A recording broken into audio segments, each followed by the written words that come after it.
All right. Hello, everybody. It's Charlie from an undisclosed location, a basement somewhere, very important and very, very scary. No, I'm here in Salt Lake City at a lovely fan convention. Hi, Amy. How are you doing? I'm good. I am Good. on the road. This is not my house. Okay. We are all on the road. Berto is currently on Mars. We're all just hanging out. Hello to everybody. I'm gonna just make sure everybody's all set up here. Make sure chat is functioning. Let's get that chat rolling. Let's see.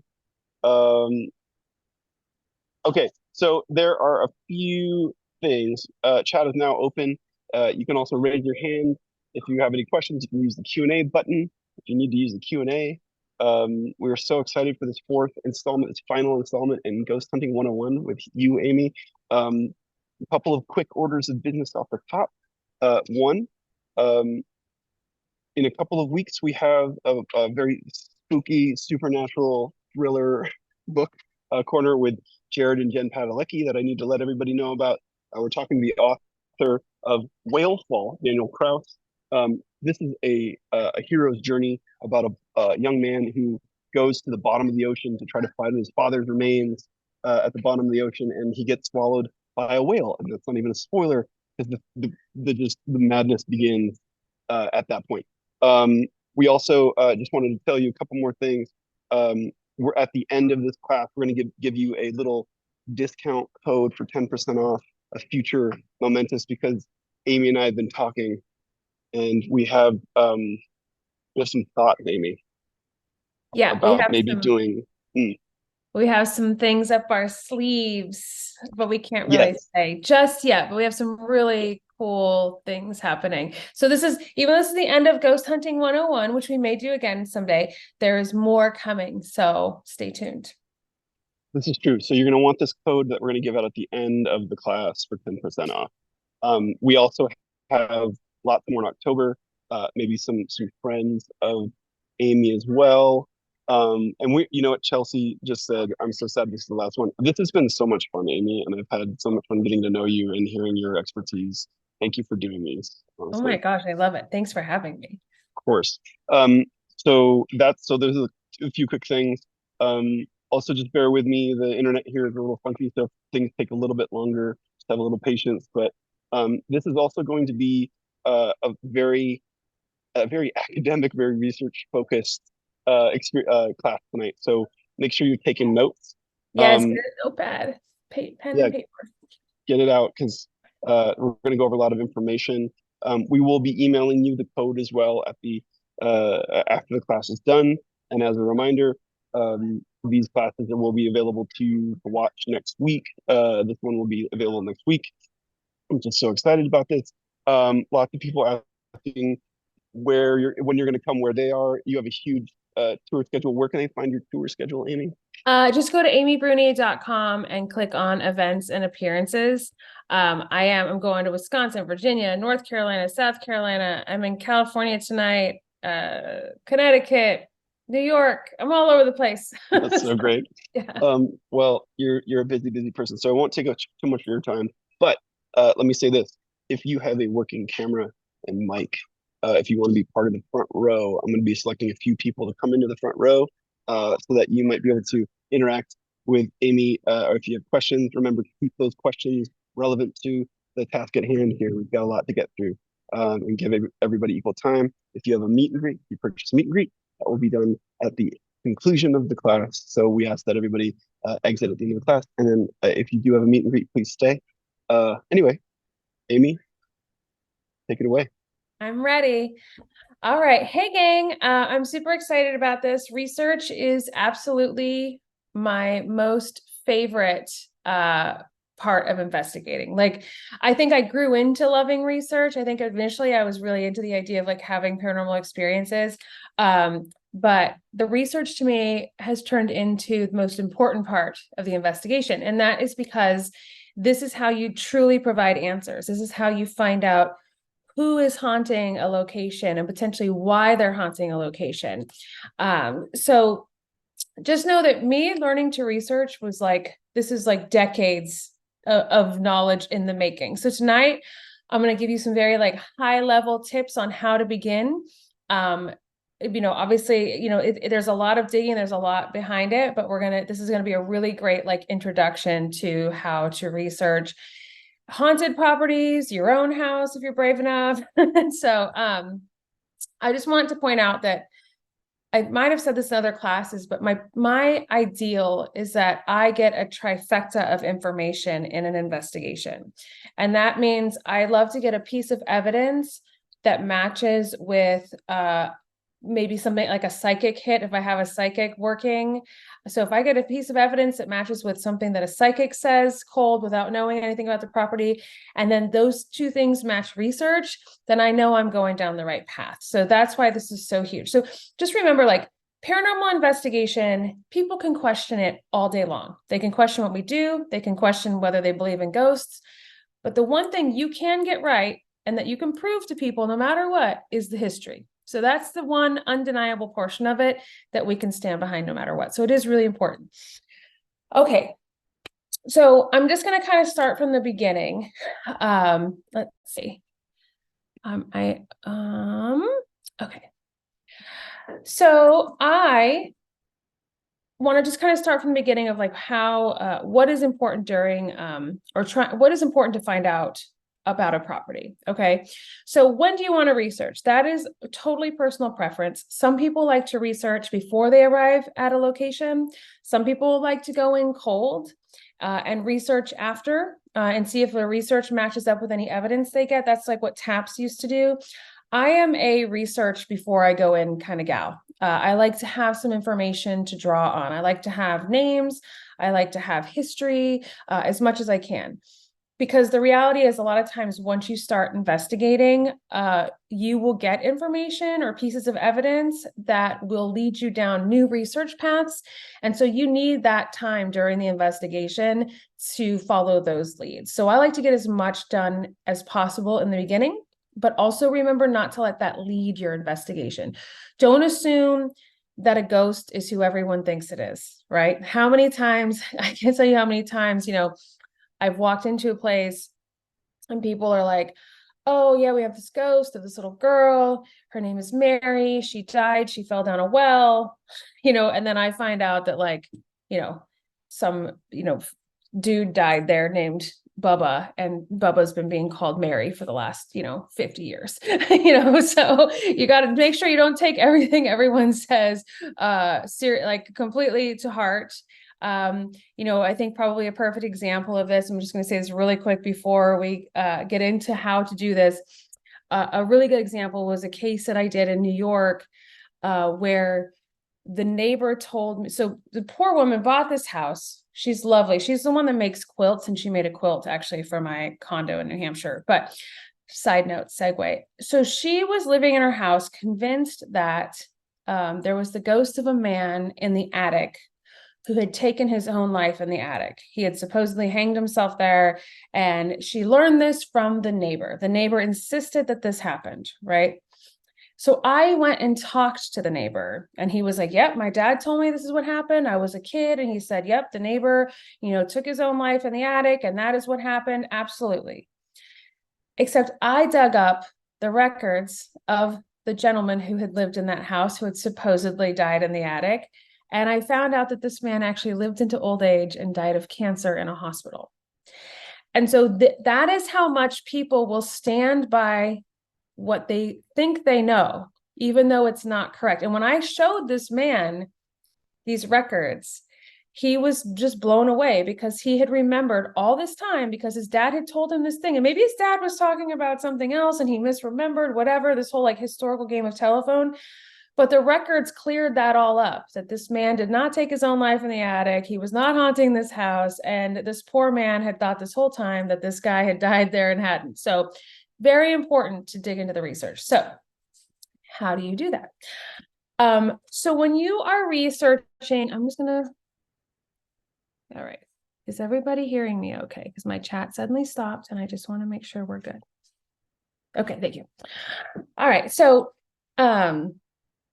I think what I like to start with houses is I like to know who lived there before. And so that means getting the deeds, right? And so deeds can be obtained a few different ways.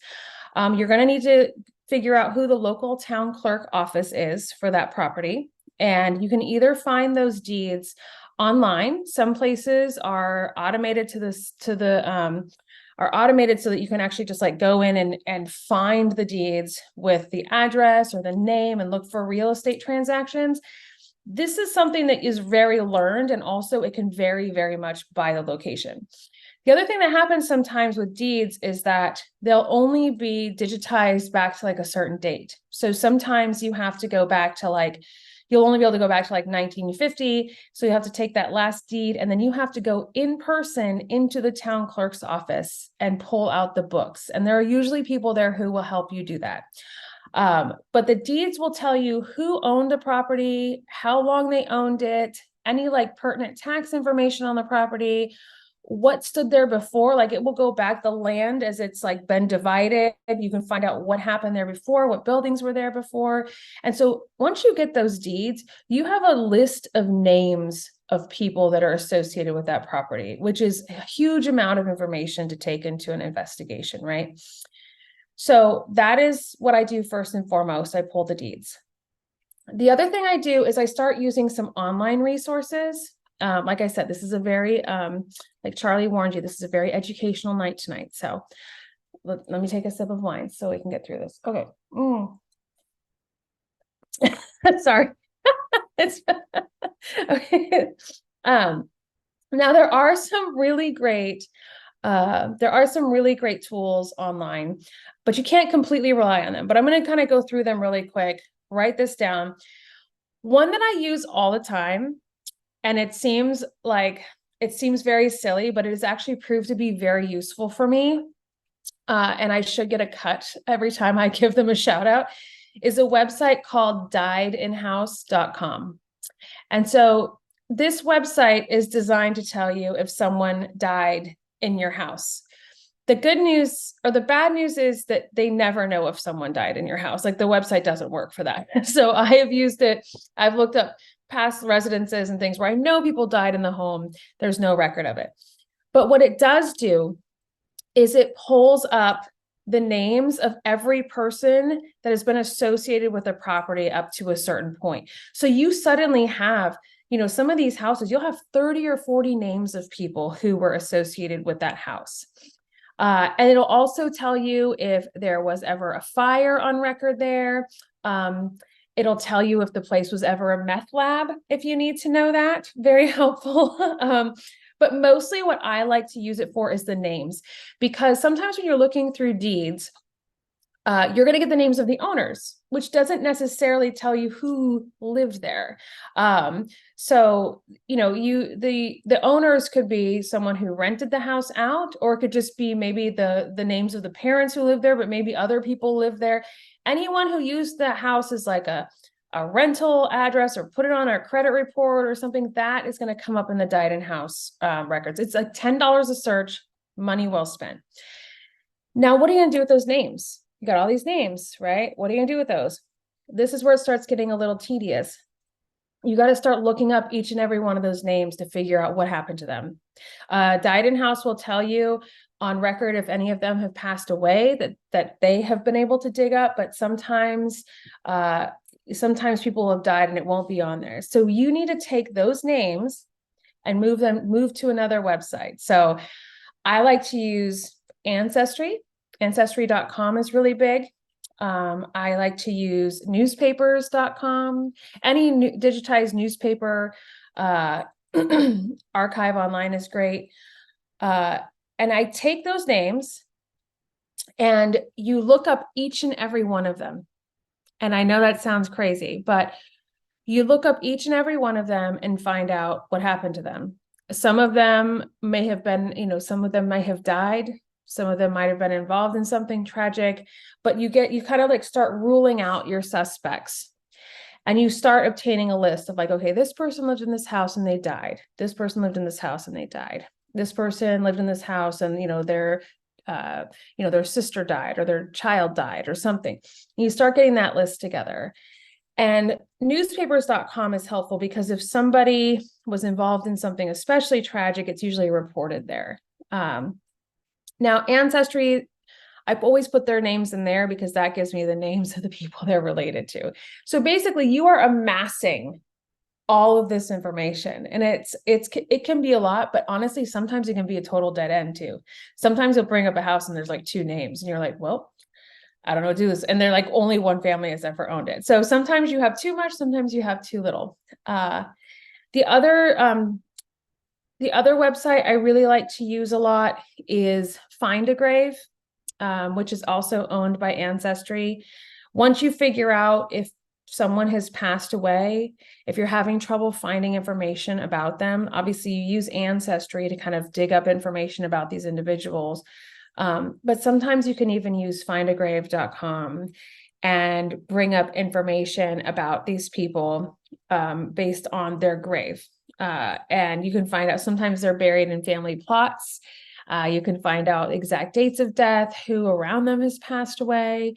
You're basically building a profile of each of these people that lived in a house and died while living there, assuming that you got the dates in there. So that's like the digital portion of this, even though deeds can require going into actual offices. Now, there's a lot of other places to use too. Historical societies are one of my favorite places to use.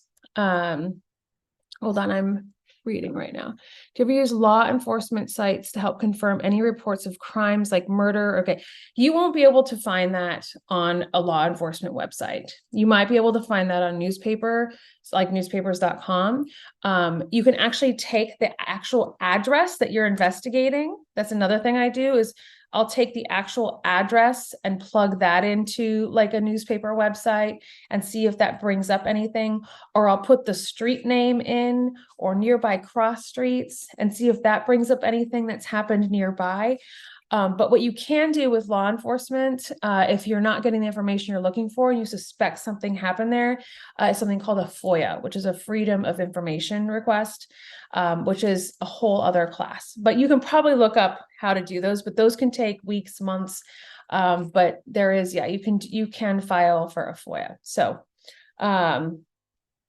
okay, now, where was I? Oh, historical society is my favorite thing in the world. So historical societies, let me just give them a quick shout out right now because I feel like they're kind of a dying breed. Every time I walk into a historical society, there's usually some like lovely 80-year-old woman volunteering, keeping the place going. And it's filled with artifacts and yearbooks and newspapers and letters and just wonderful bits of history for the town that it represents, right? The historical society in my town is open 2 hours a week on Sundays. And I find that so depressing. And so, even if you're not researching, just go walk into your local historical society, drop a 20 in their donation jar, like really support them, because I feel like we're kind of entering a generation that doesn't have as much interest in them as, in keeping them going, especially since we have so much information digitally,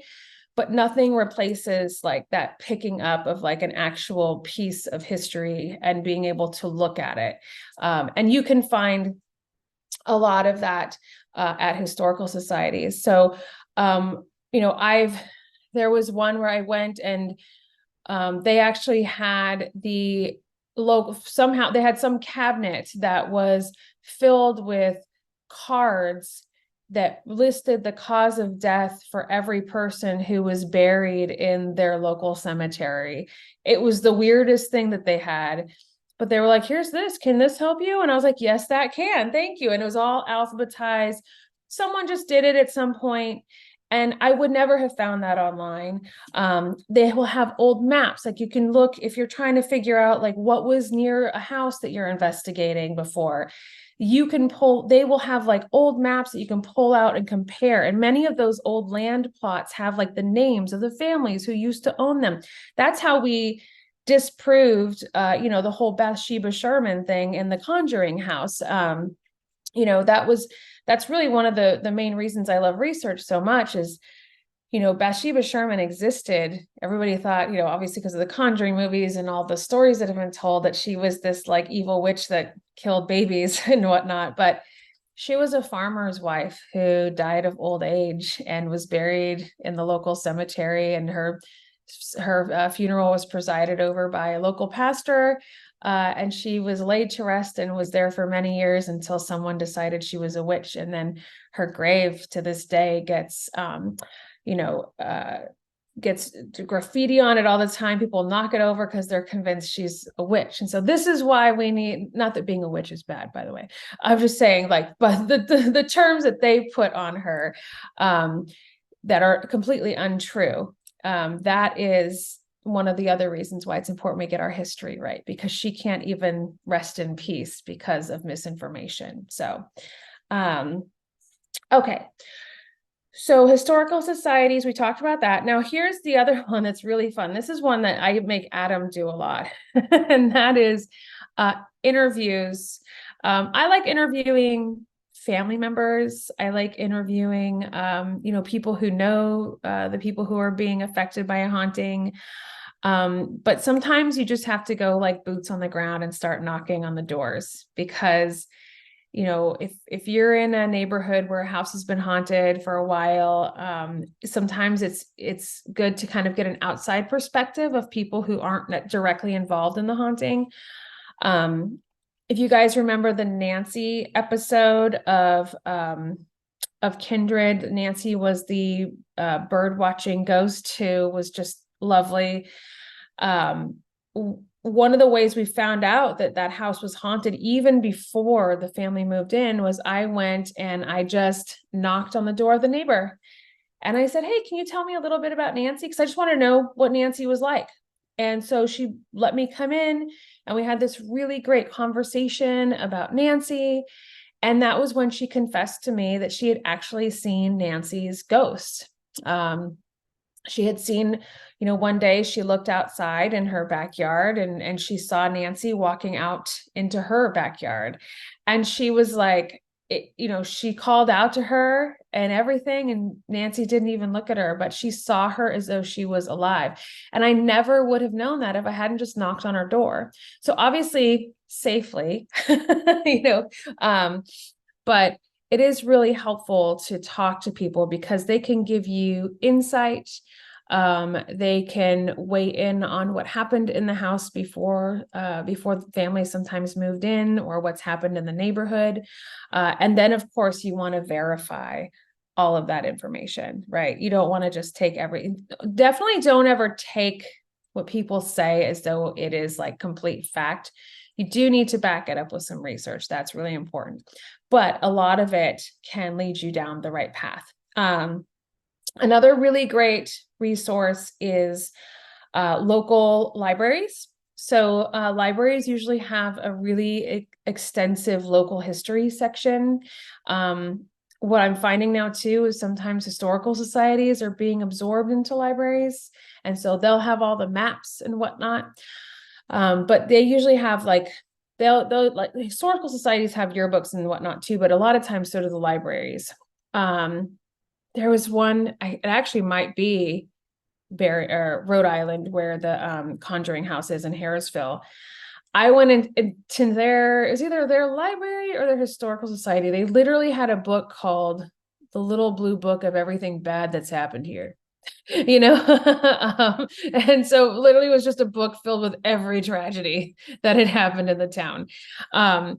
And so you'll find little tidbits like that in libraries. So, so those are a great resource if possible. And also libraries, especially in small towns, the librarians know everybody, especially old timers, and they're great people to talk to. I don't like to give away what I'm doing right away when I am talking to people, because sometimes I've gone into town clerks and stuff, and when I told them what I was doing, they can't legally not let me, but they can certainly kind of be like, "Yeah, we're not going to help you. You sound ridiculous."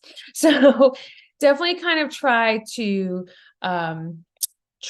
kind of gauge the kind of person that you're dealing with before you confess that you're looking for the history of a haunted property, because sometimes it will be really helpful to you, if they're super interested. A lot of times they're like, "Wow, this is new."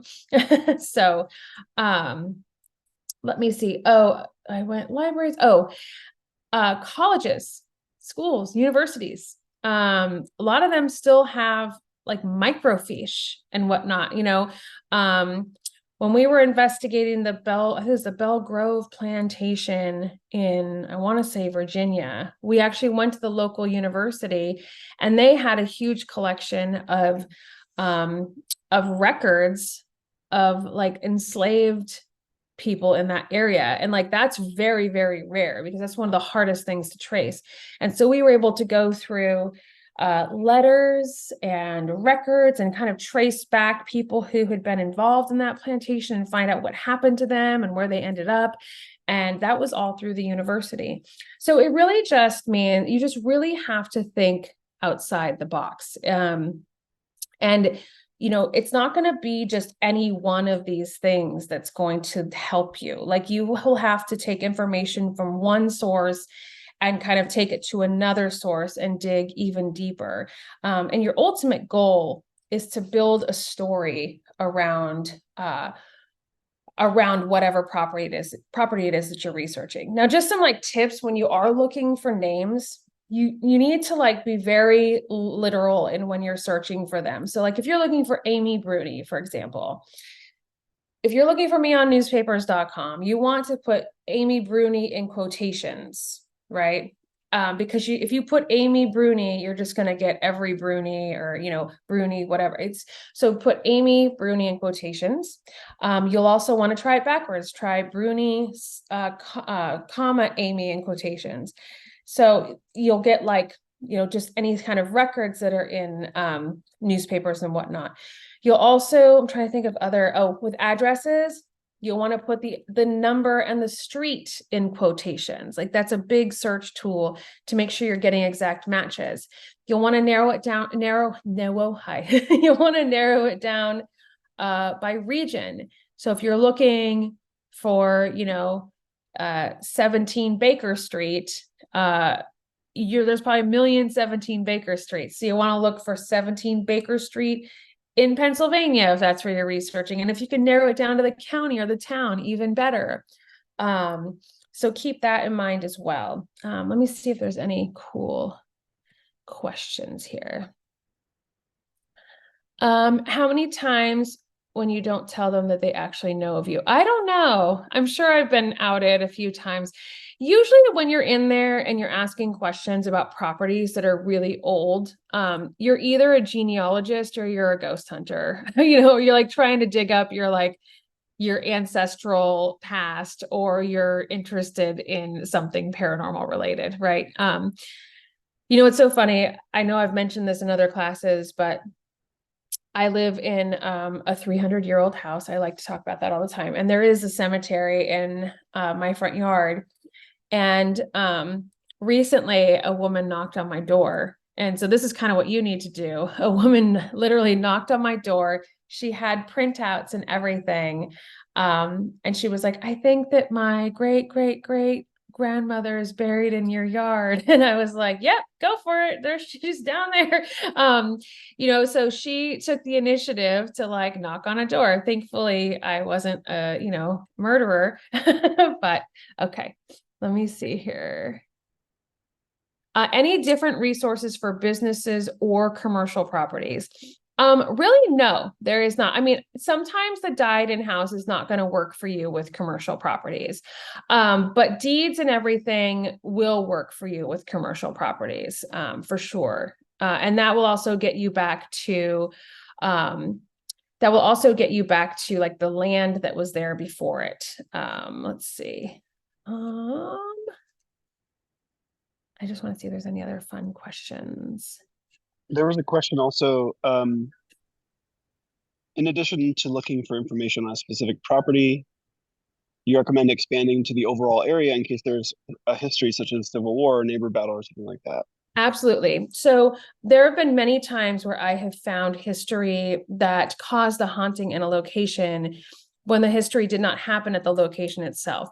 Like, if you guys watch, for example, Lost Amy, that episode of Kindred Spirits, I think it was in season 1, where a little girl horribly died like a couple blocks over. I found that out through newspaper. I found that from newspaper articles talking about it in the general vicinity. But before that, Chip said he was getting a hit on, he's like, I keep getting the name Amy or Emmy or Amy. And we were like, well, I'm Amy. So clearly it's me. But then we found out about this little girl named Amy who had died terribly nearby. And so we started reaching out to her, and she confirmed that it was indeed her, that she had somehow, I think she went to that house because it was filled with children. They used it as a daycare downstairs, and she was kind of attracted to it. So that didn't happen on the property, but that was something that happened nearby. And I was able to find that. Somebody was asking about researching a ship. It depends on the ship. Like if this is a ship that is one that like served like a military type ship, sometimes those records can be hard to come by. Like you want to try to get manifests and whatnot, but there are a lot of maritime history museums that can kind of point you in the right direction. And ships are actually pretty well documented by those folks because there are a number of people like that is their livelihood, not their livelihood, but like their passion is documenting maritime history. So it doesn't really fall under the same tools as these, but definitely like any kind of news records for sure, and potentially historical societies as well. So let me see. I'm just going to peek back one more time. You might have already mentioned this, but are deeds usually public records or searchable online? Would the county clerk be the best to get find this? Yeah, so it is. So deeds are public record, and a lot, like I was saying before, a lot of them are digitized and online. You just have to figure out what clerk's office is going to have them. And so, but what happens is if you're trying to go back further, sometimes those ones aren't like they usually stop in like the 50s. And so that's when you have to like, actually get face to face with the town clerk's office. And they're usually like in the basement of some old building and they're not used to seeing live humans. So no offense to any town clerks. I research as far back as I need to. So I get as much as I can before I go into the investigation, like a high level, but then I look for things that are gonna kind of that might be triggered based on what happens during the investigation. Now, some of these larger locations, so like Waverly Hills, for example, there's probably hundreds, if not thousands of spirits there. And so the way that I approach something like that is so what I did when I was there last, when we did that major investigation there, I went through newspaper records and I dug up every way, like unusual Waverly Hills circumstance I could find. I wasn't looking for people who died of tuberculosis or other causes. I was looking for weird things. I found a gentleman who froze to death outside of the building when he tried to escape. I found a nurse who got hit by a car outside of Waverly Hills. That's where I found the gentleman who his wife, John Mitchell, his wife ended up, she was potentially killed by a man who she was having an affair with while her husband was in Waverly Hills. So I found all of those and I brought all those articles into the investigation and I was like, ghosts, who knows what's going, who is interested in any of these? And that's when we got John Mitchell's information.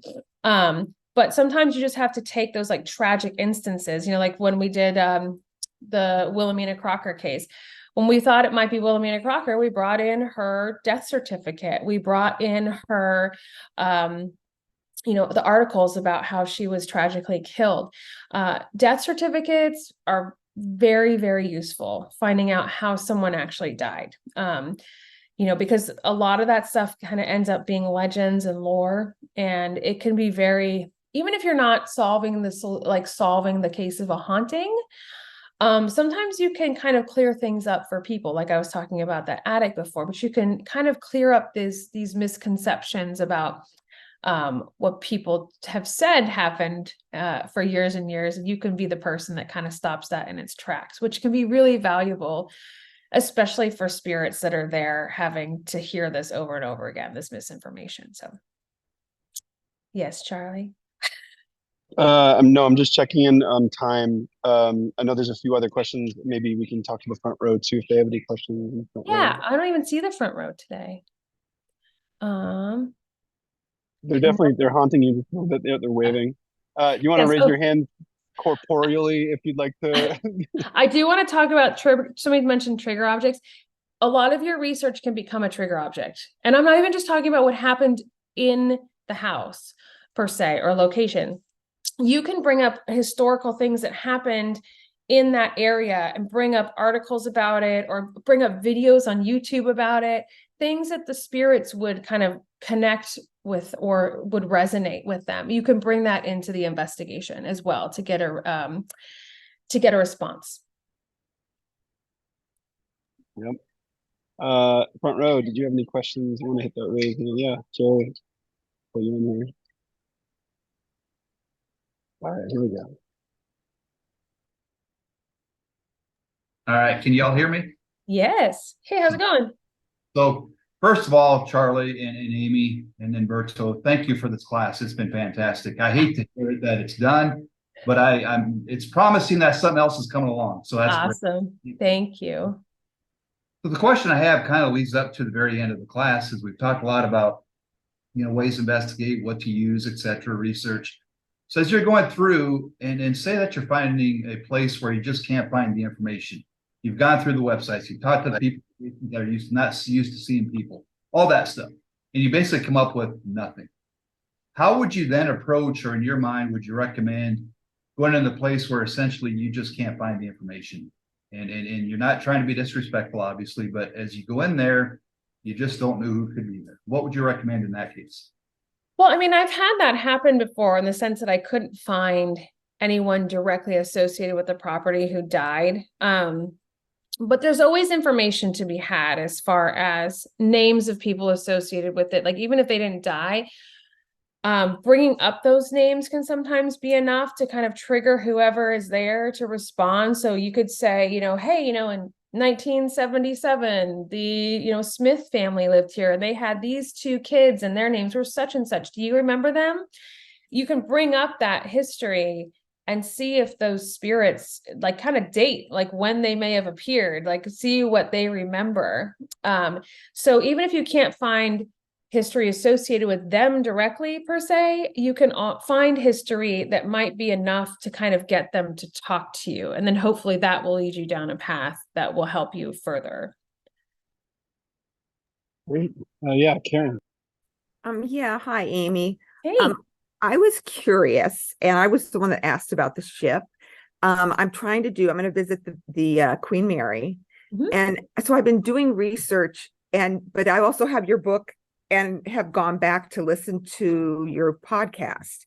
And I've even found online things that are from 2023 that state things that I know you and even what Adrian Sinclair said, no, these are not true. Mm-hmm. So do I just, like those articles, I just throw out? Well, what is the source of those articles? Well, one of them, when I looked back at it, was Travel and Leisure. And I kind of went, oh, yeah, this is not. But what is the information? What is the information that they're stating as fact? They're saying that Jackie, they had a name, an actual Jacqueline, and I'll be honest, I didn't write it down, her last name, but that she drowned in the pool and she will call out saying she's Jackie. Yeah. And I'm like, okay, wait a minute. No, so what happens with those articles is they will cite sources. Their sources will be people they interviewed, like, past tour guides or whatever. So even me, like, when I'm researching places, I don't take, like, if somebody is quoted in an article as saying something happened, I don't necessarily take that as fact until I can find the actual record of that. Like the whole Jackie incident, like that has been disproved so many times, but it's such a popular ghost story that it just keeps getting, repeated over and over again. And so, yeah, it's, you can find people who you can trust and whatnot, but just know, like, if you're dealing with sources that are trying to get clicks and views and they're talking about spooky things, they might not always be getting their info right, not because they mean to, but because they're quoting people who are still kind of, perpetuating these rumors. So it's hard. It's definitely hard. But also the Queen Mary is very well researched and documented. So you should be fine going in there for sure. Like there's a ton of research done on the Queen Mary. So Oh, I love that. I love that place. Been several times. Are any last few things, any other last few questions you want to get to, or any bits of research data that you want to pass on before we begin finishing up here and moving on to our meeting? no, I think I'm good. I think we did it. Yeah. I think we did it. I mean, and I just want to just stress that, like I said, this is high level. This is giving you tools and ideas, but this stuff is heavy. Like it is, you will experience what I call research rapture, where you will just go down these rabbit holes, and sometimes they're the wrong rabbit holes. And then you come up for air and you're like, shit, I have to start over again. So just be ready for that to happen occasionally. But once you get really good at this, it is kind of addicting. So I feel like it's you got to treat research sort of like asking a kid for what happened, like getting a narrative out of them and then having to like corroborate and ask them again. exactly. Yeah, It is exactly that. for sure. Amy, this has been so fun, and again, everyone here can watch the other classes here as part of Momentous, and we're excited for what we're about we've been talking about what's next, and there are several things that we've talked about so far, but there's something coming up very quickly, so just keep your eyes open for emails from Amy or us, and social media from Amy and us, Momentous. We're gonna have some fun next month for Spooky Month, and also don't forget, Amy's got swag at her event. She's got her event going. She's got her book. They're a wealth of information and just such a rad human. And I'm so excited for us to continue working together. And thank you to our front row. Thank you, Berto. I'm going to put in the chat the code. Hold on, I just want to make sure I get it right so I don't type it right. And we will also email it to you. But it's 10% off anything from Momentous to say thank you for participating. And I just want to make sure there could be an S on it, so I don't want to say that it's the wrong thing. Yeah. So I'm going to put this in the chat. I'm not going to say it on here because this is going to go up so you can watch it later. And we don't want everyone to get this code. But the code is just you guys. right there in the chat. I see it. That's a good one. Of you get 10% off of Momentous stuff, and maybe you weren't going to want to use it on Amy's. Also, one of Amy's friends has signed on to do a Momentous event as well. A good friend of Amy's. So that will be announced very soon.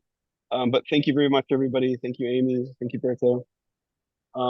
And if there's anything else you want, a final message in your final class of Ghost Hunting 101, Amy? I just want to thank you guys. This has been really great. I know that this was something people wanted to do for a long time, and I wanted to do it, and I would consider this a success. And hopefully we will do it again. But like Charlie was saying, we have so many awesome things planned. So this is definitely not the last time we will be doing something like this. So thank you so much.